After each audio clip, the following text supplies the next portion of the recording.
Hello, this is Rick Wise. This is another copy of Conquest, and let's take a peek at what we can do right now going into 2023 to boost our sales. Before we do that, let's take a slight peek backwards into the last part of 2022. We had a good last quarter. This is a spreadsheet. I did block out some very kind of personal information. You can understand why, but what I want to showcase here is that our clients, our dealerships that we work with, more than surpass all their benchmarks that they were given by the OEM. That purple is not for hitting the benchmarks. It's surpassing it by a pretty good number. Green is when you hit the benchmark and surpass it a little bit, and red is when you did not quite hit the mark. There was only one area where we did not hit the mark, but otherwise we were not green, we were purple. That's our targeted clientele that we work with. Thing next to that, the list next to that, is for our area, for our Southeast area. That's where I work with in Southeast. And then over that was his benchmark was the national benchmarks. Not too shabby. I would say that was not always the case in 2022, but we did some major shifting and move in the middle of the year. And we saw those results in the last 2 quarters. So congratulations to everybody. So how do we continue with that? Well, maybe we take a look at what's happening out there and trends. Let's reevaluate what we're doing. Pick up on anything that might be different that's happening that will influence 2023. And these are just a few things to consider. Again, this is a kind of a crystal ball type of thing, looking into the future, which is 2023, and what we might want to fine tune a bit. One is redefine who we are with the public.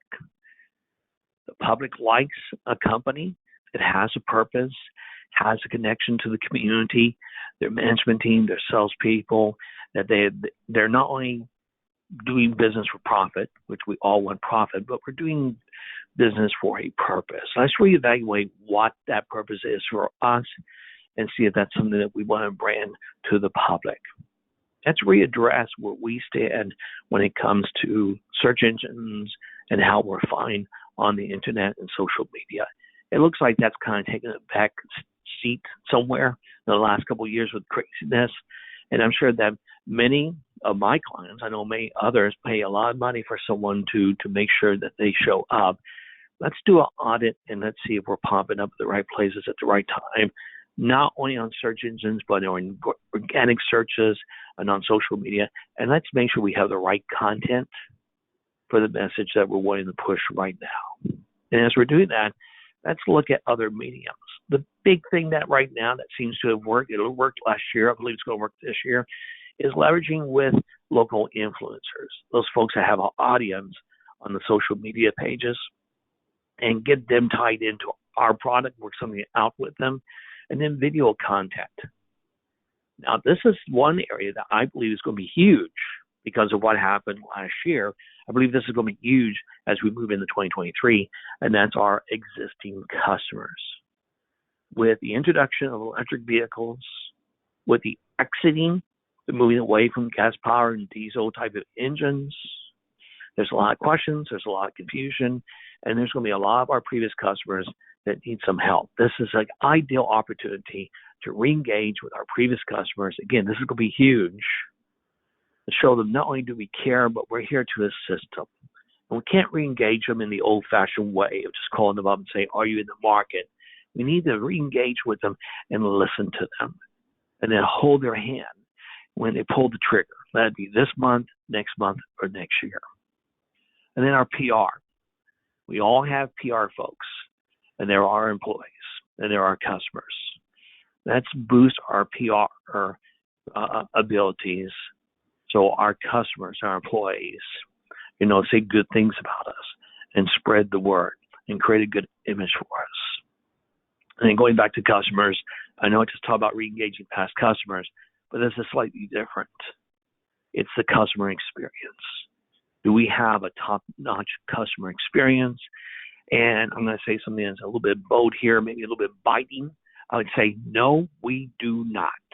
If you've mystery shopped anywhere recently, I say the last 8 months, you'll notice that we're not really on our game like we used to be. We're more accustomed to someone contacting us and begging that we have a vehicle that they want because of lack of inventory and everything else that's happened. So we've kind of lost our edge of having to be out there and give customer service. Are we greeting someone immediately when they're on our property? Are we answering their questions and guiding them instead of just order taking?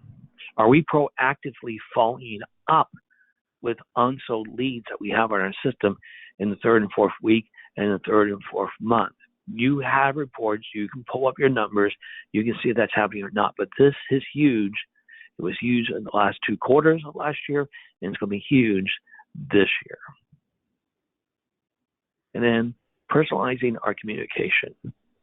Can email responses, text messages, phone scripts, while they have a purpose, our consumers can tell that they're can, and they don't respond real with that. Let's make our communication personalized.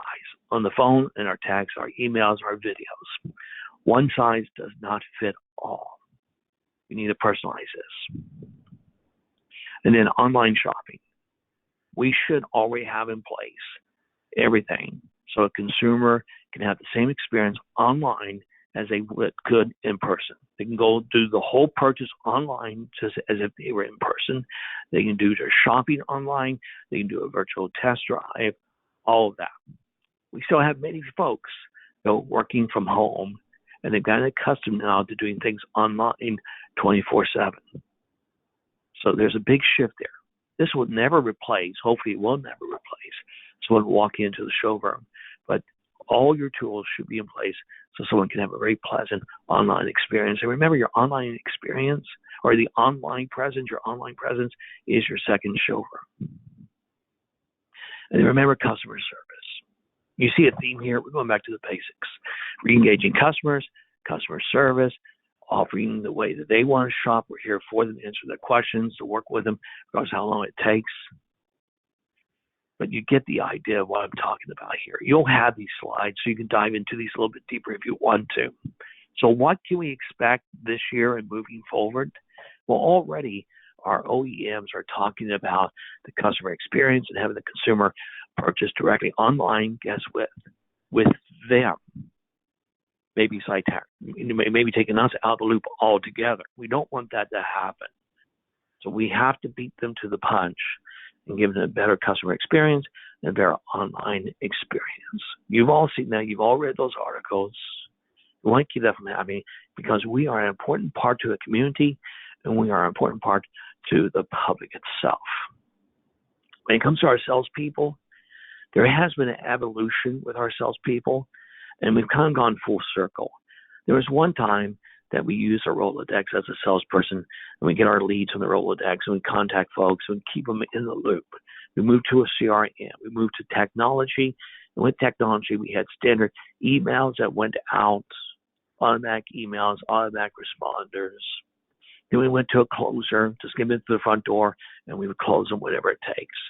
So where is it that we're at now? Well, we're full circle. We're back to prospecting. We're back to re-engaging. We're back to closing, but with kindness and with information.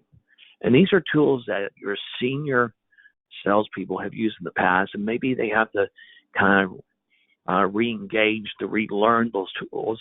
And for our new people, for our new salespeople, these are tools they probably never used before. So we need to be patient. We need to work with them, but we do need to train them onto these tools. So how can you tell that all this is taking place within your company? When you walk on the showroom, you can know that all this is taking place. Well, here's what I found. I found if you walk on the showroom floor, and if someone's not engaged with a customer, they're on the computer, they're on the phone, they're making outbound phone calls all the time. If they're not busy doing something else, that's what they're doing. On average, they're making at very least, 60 outbound attempts per day. And they're getting 10 chit-chats, 10 conversations. They're engaging 10 households per day in a meaningful conversation. And out of that, they're getting at least 2 appointments per day. take some time to get the appointments set. I'm not saying shown, I'm saying set. If your sales team does not have 2 appointments per day, they're booked out for at least 2 weeks. If you don't walk the showroom floor and you don't hear engaging conversations, then you know the rest of the stuff we just talked about, there's something that missed. There's something wrong. There's something not happening right. In video, there's no reason not to put out video content. We've talked about that for a long time. It's no longer an option. It's a necessity if you want business, and everyone can add content once a day out there in various types of content. So again, I'm just showcasing a couple ideas. I'm showcasing what I personally have seen out there in our stores, and our showroom floors have done extremely well over the last 2 quarters. And, we can look at that as a best practice. It's going back to the basics, as I say, and building value in our product. Thank you for listening. And as I always say, success is a choice. And of course, go out and make it a great day.